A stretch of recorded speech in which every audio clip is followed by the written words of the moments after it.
So we move now to the Prince of Wales Challenge Cup. RG Hansa Hamburg from Germany and the Schuylkill Navy H.P.C.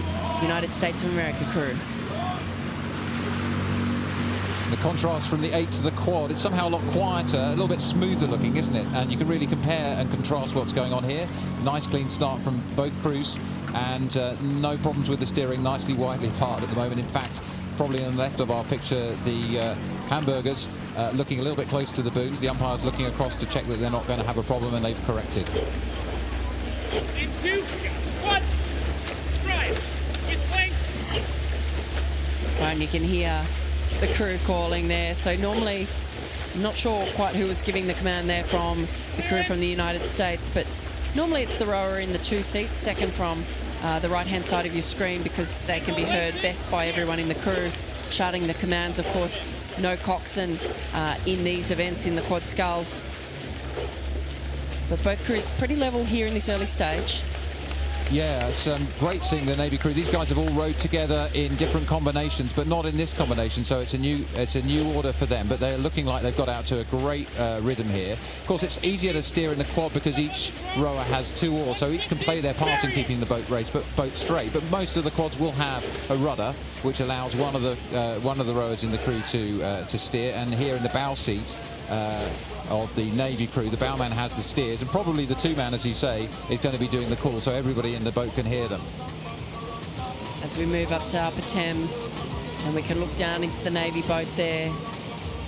Really different styles of racing here. The Americans super aggressive in their stroke, but starting to lengthen out and become more composed here. I think early on I heard a bury them call, so clearly that gives you some insight into their plan to really shut this race down early.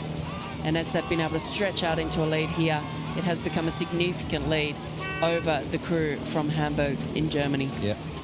The Americans also all members of the Penn Athletic Club, and lots of competition under their belts. They won in the US Nationals, also in Canadian Henley, in various combinations, not this specific combination. But actually training as a squad together is something that binds athletes, doesn't it? So you can jump in a crew maybe with people you haven't rowed with in this order, but know that you've all done the same training. You know how hard everybody is, you know the strengths and weaknesses of each crew member, and that really builds trust and cohesion.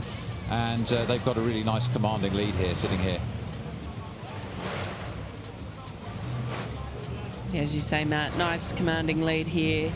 And although we have seen some crews come unstuck along the course, the margin is quite significant now, and they're looking pretty composed here, the crew from Navy.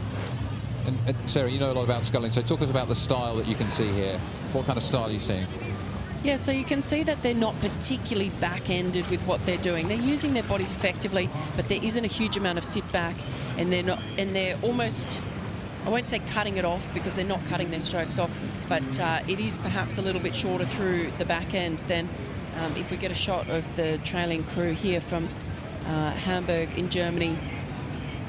Yeah, you can see they are, as you say, they're quite sort of front-loaded with the stroke and getting out of the finish cleanly and onto the next stroke. Here you can see behind a much higher stroke rate. That's one of the contrasts of the style, of course. The crew in front have the opportunity to relax and reduce the number of strokes per minute, which does actually reduce quite significantly in this context the power output. But looking at the contrast of the styles, you're absolutely right. You can see that finish is longer in the trailing crew. Yeah, and the quad tends to be a bit more neural, a bit more dynamic, punchier with the legs, really driving it off the front. And you don't need that big sit back that you tend to see sweep crews having.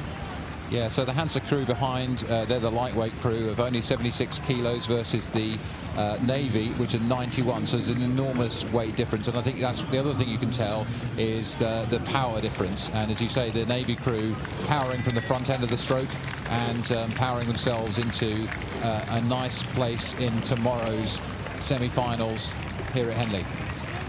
Yeah, we can see the Germans, their rates right up. They're a lightweight crew, so that's pretty standard of a lightweight crew that they'd be rating higher, just not quite with the power of this crew from Navy, from the United States of America, who will take out the win in the Prince of Wales Challenge Cup. The Germans crossing the line now, stroked by senior lightweight international Konstantin Steinhubel, who raced in the lightweight men's double at the 2018 World Championships.